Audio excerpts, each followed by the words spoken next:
Hi, everyone. Welcome to this episode of the Jeff Heilman Project. My name is Jessica. This is Jeff. On today's episode, I thought it might be fun because you have actually quite a bit of experience on this subject. I do too, given the tasks that you and I are both independently asked to do. I was asked the other day by a friend, how is it that I have the ability to be asked to public speak or to give a talk and not be prepared and just be able to stand up and be able to begin speaking? And it really, in my opinion, when I was talking to her, came down to white mind. And as a practice, I attempt to go my whole day, most of my day, all day, with a blank mind, being in the present, not having very much. It's not like conscious naivety, it's just being present. And when we are present and we practice white mind, and I'll let Jeff explain what my white mind is because of the golfing experience and the mental toughness training that he's done. But when you have white mind, in my opinion, it leaves you a lot more open to where when thoughts begin to come that you should speak, it's a lot more fluid, you're a lot more in the present, you're a lot more able to communicate in a better way. So could you maybe highlight a little bit and help us with what the whole concept of being in the present and having a white mind is, especially as a professional athlete, and being able to address an issue like in triage right when you're in it right there? Yeah, I think white mind is, a lot of people talk about flow state, getting to the point where their preparation and their rest and recovery and the opportunity and the difficulty level is equal to whatever skill they're being required. Flow state comes from where you have, your skill of doing basic arithmetic juxtaposed against the challenge of balancing your checkbook, let's say, right? Basic arithmetic is not going to get you to quantitative analysis. It's not going to get you to statistics. It's not going to get you to calculate telemetry for a moon landing, Right. right? You're having to deal with physics and calculus equations, which use basic arithmetic, but there's more to it than that.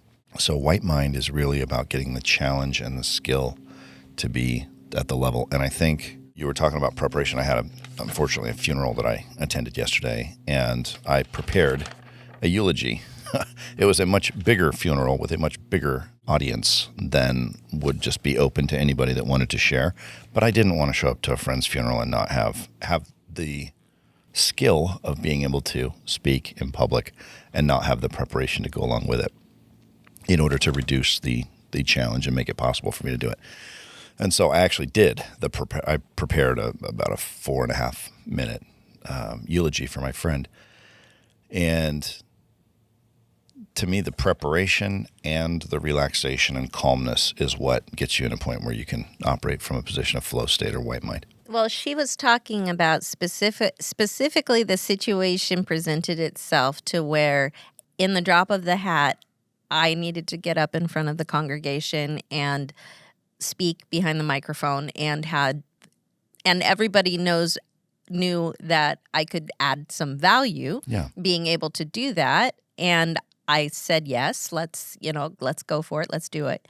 What she was expressing was she was saying, this is her saying, I don't know that I could ever do what you do, because even right now, as we are talking, I'm thinking about the fact that I need to go to Costco right after service, and that I need to, and that my kids need to go to the dentist, and that the car was acting screwy on the way here, and I've got my grocery. Like, she said that she didn't feel comfortable if she were in the position to where she was called upon to be able to communicate or to be able to be, put in front of other people and speak for that moment, because there was just so much going on in her head that she would have to say, no, I don't think I could. I don't think I'm the person for you to call upon, because I don't know that I would be prepared. I wouldn't feel prepared, like qualified. I wouldn't feel qualified to be able to communicate, because I got enough voices going on right now that I don't think I could communicate. Yep.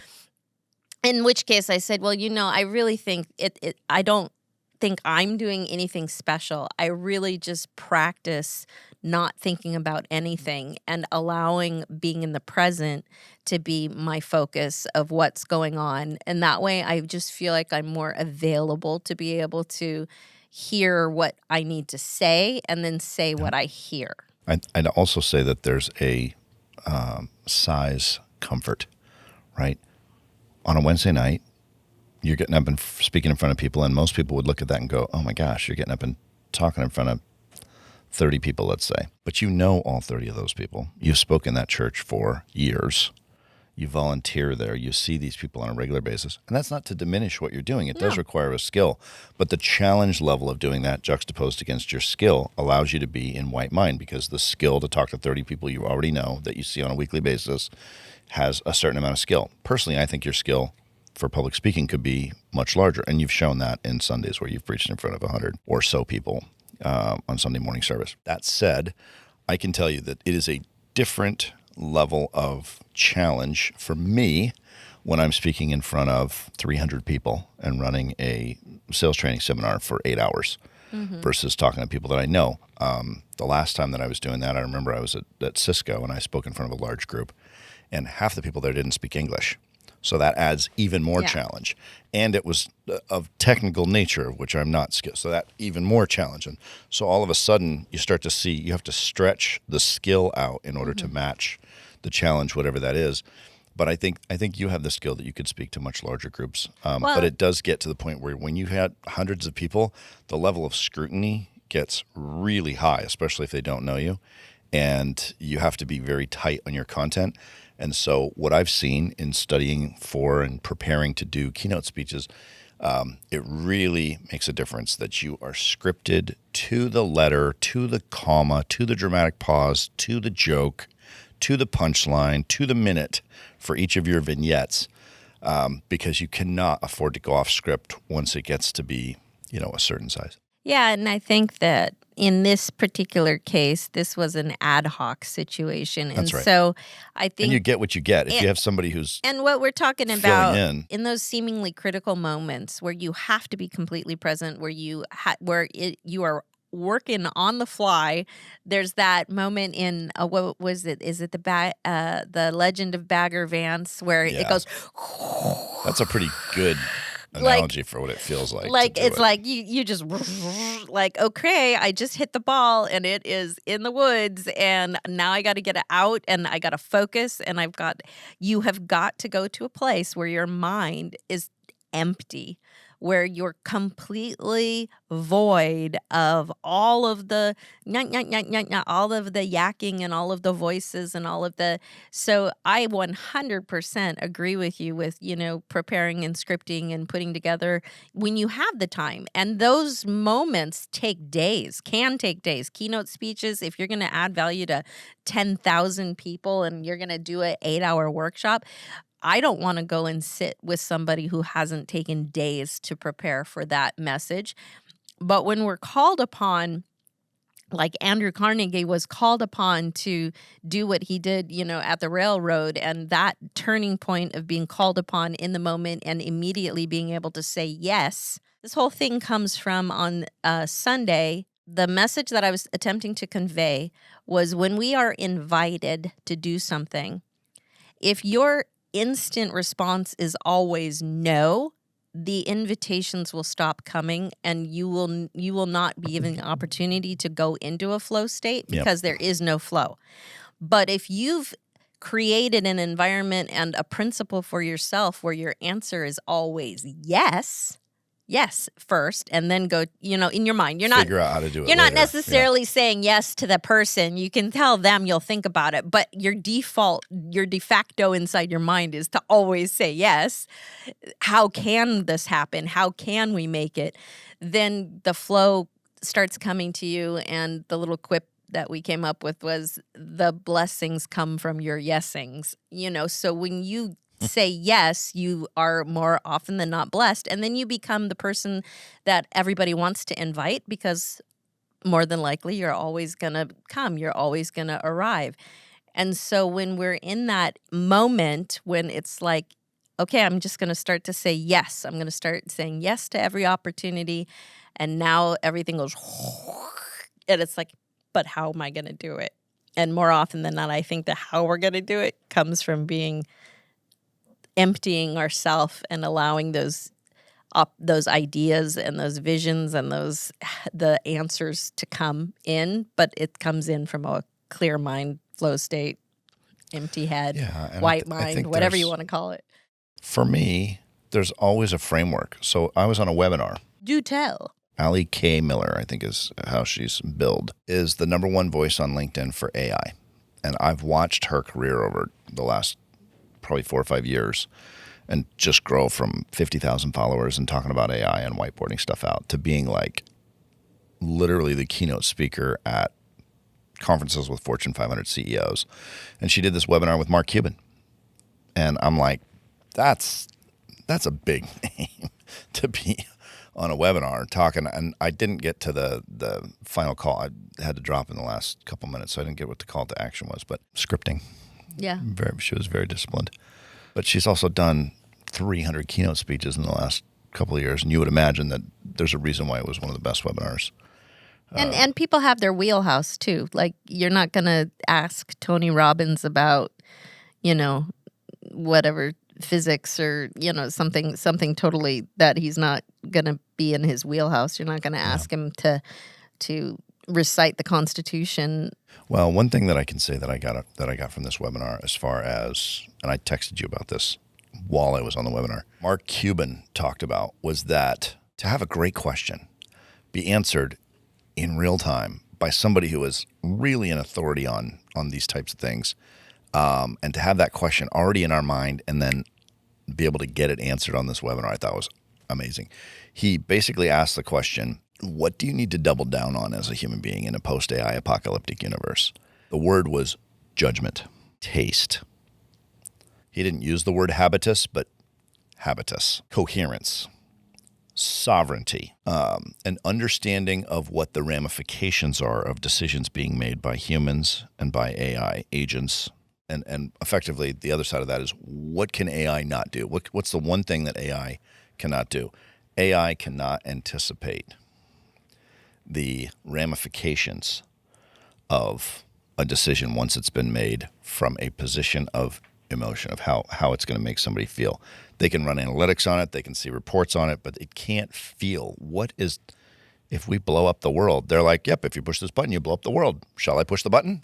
It's like, it doesn't calculate the ramifications of the decisions made in the way that human beings do.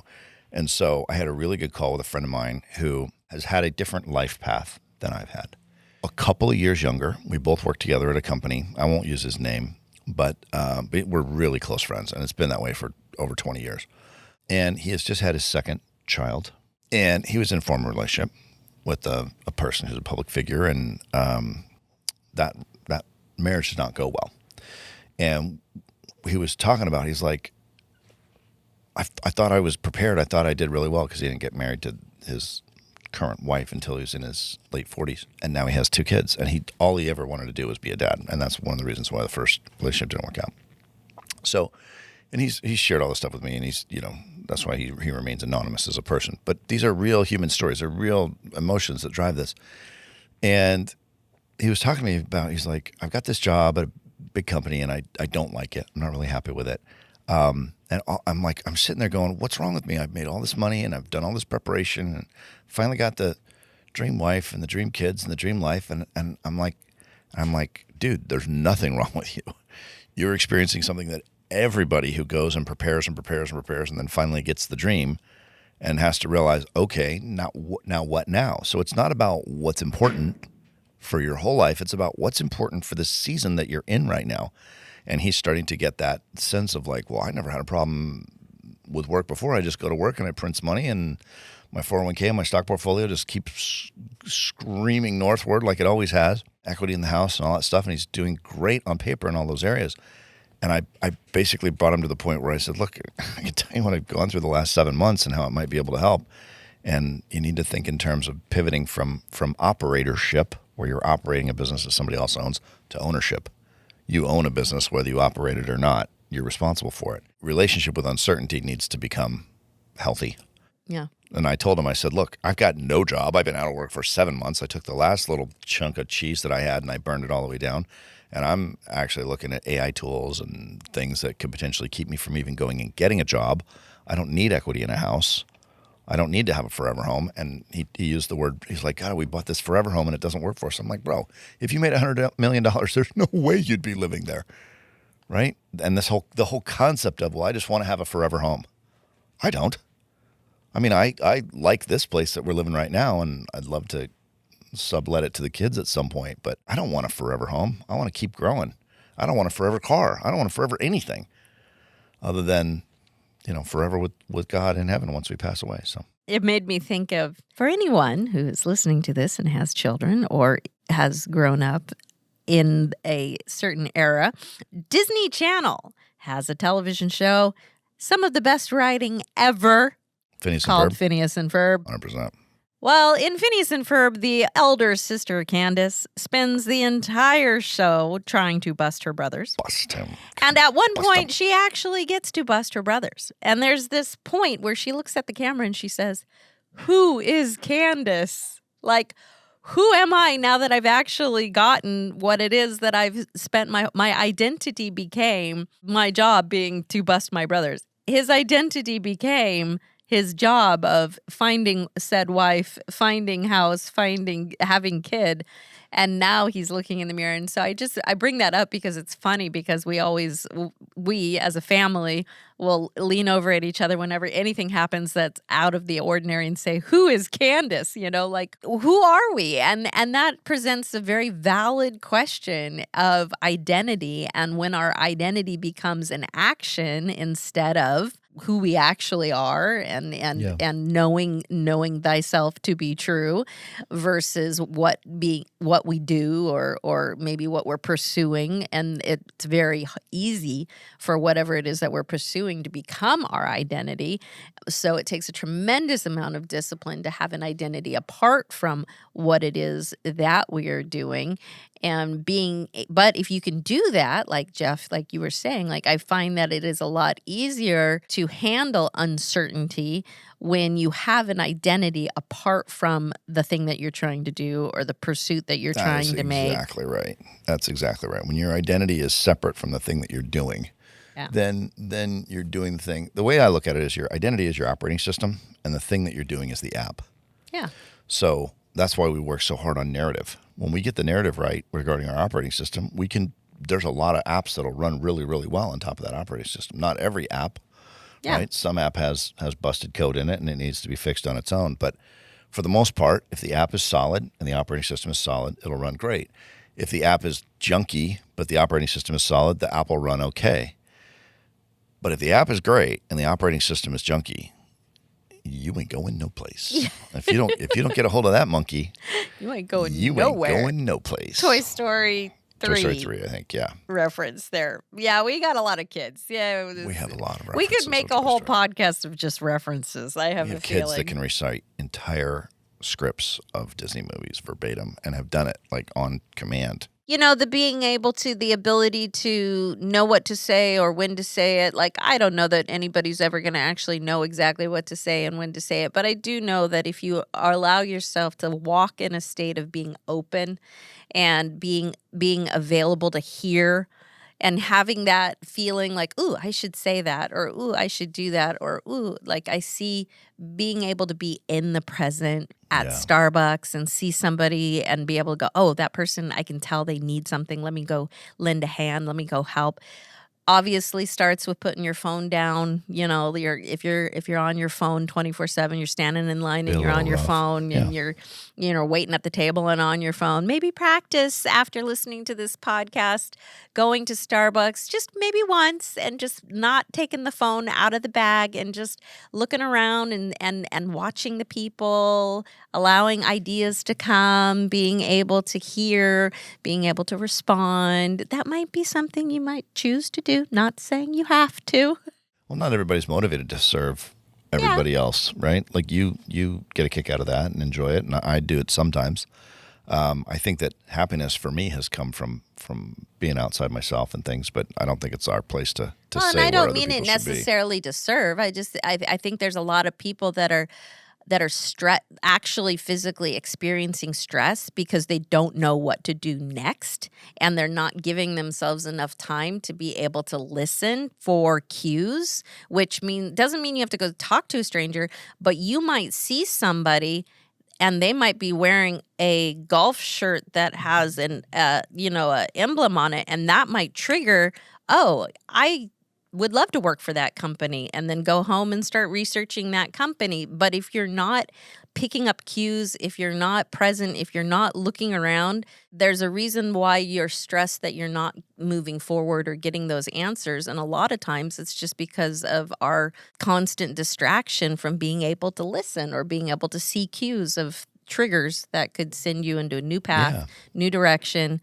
I know Malcolm Gladwell talks about how unfortunate it is. And now he's a lover of both. He likes technology. He likes, the ability to be able to go Google something or whatever, but it is almost, he writes about how frustrating it can be to just be able to get an answer immediately. When he said a lot of his books have actually come about from him going to a library and looking up one thing, but then that thing leads him to look up another thing, which leads him to look up another thing. And then there's all these trails that begin, and all of this content that he had no idea he was even looking for, that happened from doing, not just getting the answer right away, not just saying, but actually having to go and look for it and picking up cues and seeing signals and following after rabbit trails. And those rabbit trails actually helped him to form majority of the books that he read as a successful author. Yeah, he's fascinating, the way he writes and the things and the stories that he writes about. And you would think that I don't know how he brings the cohesiveness of all of those abstract ideas into singleness of thought, but it's really neat to see how he does it. A lot of people have been dying lately. We have a friend of mine, his dad just passed away a week ago Monday. I was at a funeral yesterday. I have other friends that have people that are passing away in their lives, and we're kind of getting to that age, right? Yeah. To where I'm 50. There's seasons, and as we get closer to our 50s, people are in. It's kind of that season. 20 right? years older than us is 70. Yeah, which used to be the life expectancy of somebody in the 30s and 40s. People didn't live that much longer. So I'm looking going, am I on borrowed time? Like, I have a friend of mine that passed away a couple of weeks ago. I was at his service yesterday. He's 58, and he was in fantastic shape. He was a D1 athlete in college, never smoked, didn't drink that much. He was a little heavy during his 30s, but he took all the weight off in his 40s and 50s, and he's no longer with us. And you think about that, and you just want to make sure that you tell people while you can that you love them and that you're proud of them and that you are doing the best you can to serve them and to leave the best example that you can, and that you're grateful for people, just for human beings and human contact and relationships in your life for the season that we're here for. That the glory really does go to God for creating human beings the way that he did, that we're in community and that it's structured in the way that it is, that we can have contact with other people in our society, in our community and friend group and family and church groups or whatever, if it's the country club or schools. I was thinking the other day, I'm like, God, our kids, normally kids have friends at school, friends at activities, sometimes friends in the neighborhood. And ours have some of those, but not a lot, just because they've been homeschooled. So that it's cutting in on our playtime as adults, because unless our kids have and also because you stay home, right? We've got friends from church, but if you have two people that are working, a lot of times you'll have a group of friends, I'll have a group of friends, and we'll get together. I work from home. She stays at home. The kids are schooled at home. So we have to go out of ourselves. We have to be a little more outgoing to make community. To have the friend groups. Yeah. Well, we are grateful for you tuning in today, for listening, supporting, liking, sharing, and subscribing to the Jeff Heilman Project and visiting our website at thejeffheilmanproject.com. thank you for always supporting us, encouraging us. We are over 600 and something subscribers now, and we're heading on to 1,000 plus. I'll just speak that into Well, existence. glad for the people that get to watch us and for the newbies coming in. And great job cutting up the reels and posting the reels every day, Andrew. I know we've got some that are up into the 100,000 plus range. So apparently, whatever Andrew is cutting up is making it Is fun. worth serving, cutting Yeah. up, and worth And eating. We're grateful to have you. So thanks for being with us here on the Jeff Heilman Project. We'll see you next time. See you next time. God bless you. Have a great week.